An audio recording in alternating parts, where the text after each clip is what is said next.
Thank you very much for that very generous introduction. You may take your seats, students. To our school head, Ma'am Norilyn Eliadora. To our SPTA President, Ma'am Janet Aguero, ma'am. To our teachers, to the parents, the remaining parents, and of course to the students. Ladies and gentlemen, a blessed Monday to all of us. Mahagsay! Wala nga ba? Mahagsay! Mahagsay. I am very much honored to speak before the cream of the crop of Agusan del Sur.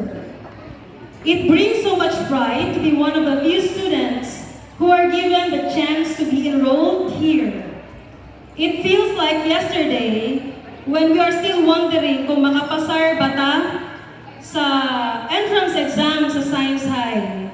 Dili pa dugay nga nag-wonder ta kung makapasar ba ta sa interview sa Science High. And yet we are here today. You are here today, sitting in those chairs as students of Science High, finally reaping the fruits and honoring the roots of your labor. All the late nights of studying, the challenges you faced, the sacrifices you made, they have all led to this moment. Every effort, no matter how small it seemed at that time, has grown into the success and achievements we celebrate today. Uban siguro sa inyo diri, kay wala halos tulog, no? May eskwela tungod ka, you have to memorize scientific names. Or maybe because things submit na sa research paper. Others may be scolded by their parents for coming home late because you have to practice your jingle competition the next day. Or because you have to finalize your choreography for the field demo. The journey is not easy. Would you agree? It is not easy to be a student of Science High, right? Yet you chose to show up each day, no? You persevered. Can you give a round of applause for yourselves, no? Congratulations. I believe that we have unique challenges and success stories as students of Science High, and please allow me to share to you a slice of my personal story. My experience as a student of Agusan del Sur National Science High School. Let me introduce myself again. I am Crystal Ann Idkilang Bantugan. I am the youngest daughter in the family. I also have two siblings. They both graduated here at Science High. I have my Ate Mary Joy and my Kuya Geraldo. They are also a product of Science High, and it was not easy to enroll in a school where both of your siblings have proven so much. No? Both of my siblings are achievers as well. Both are consistent honor students. My brother even graduated as the class valedictorian at PNU when he was in elementary. They shine not only inside the classroom but even in the extracurricular activities. Both are journalists. Hands up sa mga journalists to napa. Okay. My sister was the anchor for the English radio broadcasting team, and my brother served as an editorial cartoonist. They both won many extemporaneous speech contests and are both known to be fluent speakers in the school. Let me just insert that they both joined pageants. No? Because of their exceptional performance in school, they were able to be recognized in our community. My sister served as the youth leader in our parish back then, and she was even given the chance to meet the late Pope Francis. Though known to be a great artist, my brother was tasked to create a logo for the parish youth apostolate, and is still used up until today. I have always been inspired by my siblings' achievements. Sa ginaingon pa sa mga katigulangan, sa usa ka sipik nga saging, naagud na usa ka daot.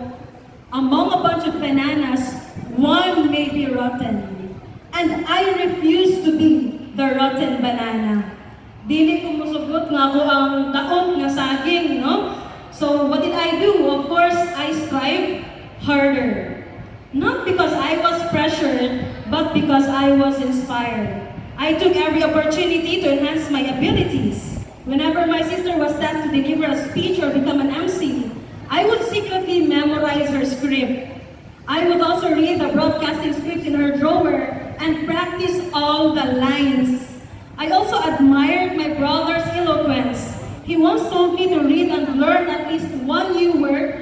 dictionary to increase my vocabulary. Then I told him, yung maglibog man ko kay usahay, it's either makalimot ko sa word or makalimot ko sa meaning. Then he told me to use the word in a sentence and practice it daily. Until today, I still read my brother's activity journal back he was in high school and still find myself in awe of his writing skills, knowing that he was just third year high school that time and considering that we have very limited resources.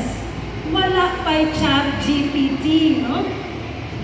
I mean, we are not against the use of AI, but let us make sure that we still have intellectual contribution whenever we use it. Because in that way, we are helping ourselves to increase our knowledge. In our life, we have to equip ourselves with knowledge and skills so that when an opportunity knocks, we are ready to face it and even nail it.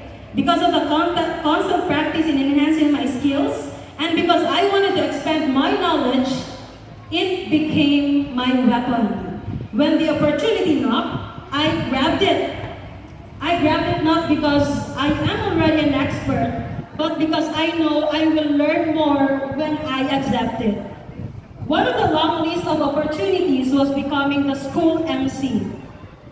From Nutrition Month to Buwanang Wika to acquaintance party and almost all events, I became the constant MC of the school, and that was really one of my biggest dreams. Og natumang siya, no, because of Science High. And now I am happy to be invited to be an MC in the event of our municipality, even in division-wide events. And it all started because Science High believed in me. Another opportunity was serving as a Filipino radio broadcaster from grade 7 to grade 12. I became a news presenter in grade 7 and later became an anchor from grade 8 until grade 12. Special thanks to Ma'am Gladys Asis and Ma'am Gladys Justness, who were our school paper advisors at that time. And of course, Sir Kerwin Membrado, the ever-legend Sir Kerwin, who became my mentor even though he's just a year older. For a quick context, when I was the anchor for Filipino radio broadcaster, Sir Kerwin was the anchor for the English radio broad. And today, makita gid nato nga dili basta-basta si Sir Kerwin, no? God bless Sir for the NSPC. Bring home the bacon. God bless our qualifiers. Being a journalist has trained me to be updated with the latest happenings. This is crucial because when we know the modern problems, we can provide modern solutions. And of course, because of Science High, our first experience riding an airplane was free because of research contest. My sister went to Cebu for the National Invention Contest Expo with Ma'am Eliadora, who is now our school head. My brother went to Tagaytay for National Science and Technology Fair with Sir Ace Magalso, who is now a school head in La Paz. And I went to Laguna and Baguio with both Ma'am Eliadora and Sir Ace. We were able to achieve it all because of Science High. The knowledge I gained from research have given so many opportunities for me. Those gained skills were very much relevant, especially now that I am currently handling research subjects in my teaching station. Now that I am currently pursuing my master's degree, and now we know for a fact that research is the trend. But of course, there's still a lot of things that I should improve, no, when it comes to research. I still have a lot of things to share about all the blessings that I received because of this school. And those memories are still imprinted in my mind and it's still making me realize nga ang Science High sa una, walay gate. Ginabuli mi sa una nga mga taga-Science High, walay gate. Science High back then may have no gate, but the school itself became the gateway of opportunities. Because of our high caliber teachers, we were trained to think outside the box and to not settle for less. I would like to take this opportunity to thank Science High for believing in our potentials. I really believe nga daghan pa'y mas maayo, daghan pa'y mas capable academically, and and even financially. Ma'am, salamat for making us feel that we are more than just our economic status. Sa una, di kayo ko makitapong sa akong classmates kay mahadlo ko kasi mag-chip in o wala ko'y kaamot, no? In short, ako yung gidamdam ang among kawadon. Maybe because mawagit po na akong nadaan. Pero one thing about our teachers is they never see us based on our economic status. Muna daw kayo kung tabang atong mga teachers diri kay imbis nga tan-awon nila ang among kakulangon, mas gipili nila nga makita ang among kaya buhaton.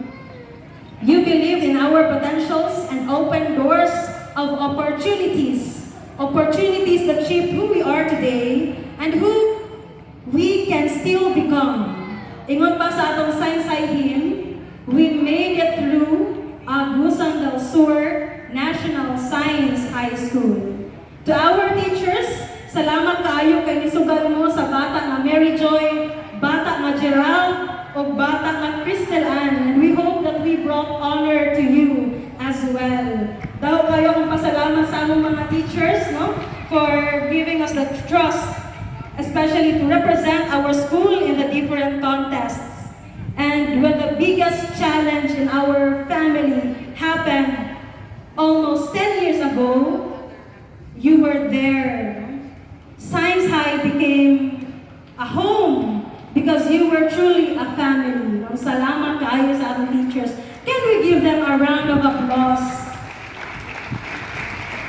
Of course, no? So, akong grade 7 advisor na din si Ma'am Azucena, sila Ma'am Janet, mga advisor nila sa una, sila Sir Pelago, sila Ma'am Cavan, and everyone, ang uban ani mga schoolmates pa na, mga karong teachers na din, sila Sir Kerwin, Ma'am Cabarliza.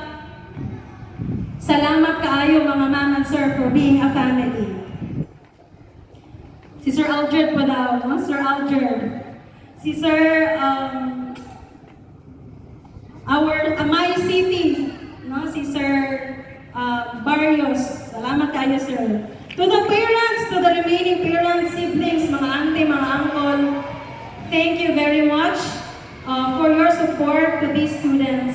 Your presence today speaks volumes of your love and support to these students.